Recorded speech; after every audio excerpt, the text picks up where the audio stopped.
The VST Track Mixer provides various types of visual feedback to help you perform a variety of mixing tasks. Some of the design aspects of the mixer are modeled after consoles, and for those of you who are used to working on consoles, I'm sure you'll feel right at home. For those of you new to working with mixers, you'll find the mixer is not only easy to work with, but it's laid out very logically. You can access the VST Track Mixer in two ways. First, by pressing the Mixer View button located in the Project Editor toolbar. Second, by accessing one of 4 configurable mixers from the main device menu. Each mixer is exactly the same, and they all represent the same mix of your project.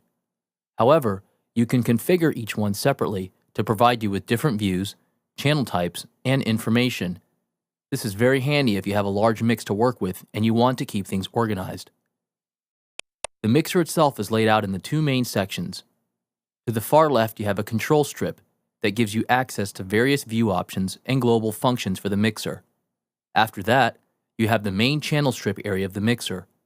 From here, you'll access all the various channel types and operations of the mixer. We'll take a closer look at all of these next. First, let's cover the functions of the mixer control strip area. The main 2 functions you'll be using the most are the channel view toggle buttons and the mixer expansion button. The channel view toggles allow you to show or hide the various channel types available to you. The channel types available are input channels, audio channels, group channels, rewire channels, MIDI channels, virtual instrument channels, effects channels, output channels, and hidden channels. We'll cover each of these channels in more detail in the next movie tutorial. The other important function is the expand mixer option. The mixer can be viewed in 3 ways. First is the fader view that we see now. Next, we have the extended fader view.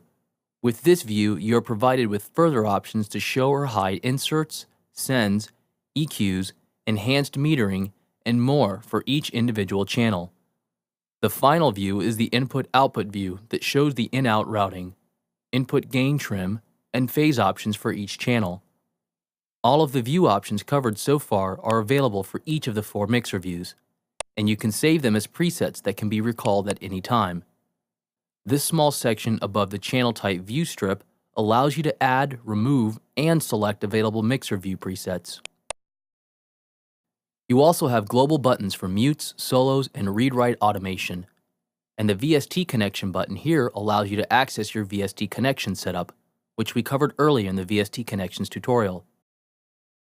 Moving on to the channel fader view, I've got 1 track of every type created here.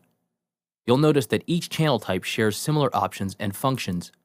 They all have mute, solo, and automation read-write buttons. You also have a main panner, which has several different panning modes to choose from. You also have options to bypass inserts, EQs, or sends, if applicable for that channel type. Each channel has a VU meter and a numeric display of the meter levels as well. Each channel type also has its own color designation to make it easier to distinguish them when your mixes get larger, and you can customize the name of each mixer channel to better reflect what the channel is actually used for. You also have a variety of context menu options for the mixer, like VU meter options, channel linking, and more. Some of these will be covered in more detail later. Another handy feature is the ability to switch from wide to narrow channel views.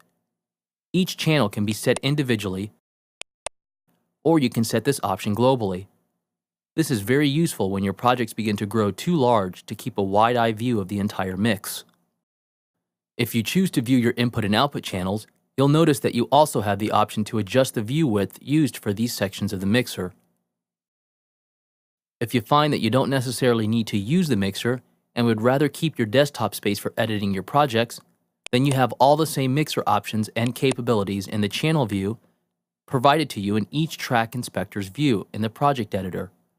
From here, you can also access the EQs, inserts, and send options. And as if this wasn't enough, you also have a channel settings view. This is a comprehensive view of all the mixer options and settings for a single channel at any given time. This window also dynamically changes as you change the currently selected channel. So as I click on different tracks within my project, the channel setting window automatically changes to correspond to the channel I've selected. This is yet another great way to work with mixer channels without having to keep the entire mixer open at all times.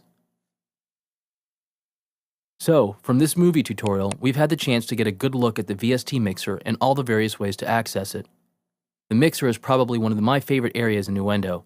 It's well designed, logically laid out, and easy to get to everything without any clutter or confusion.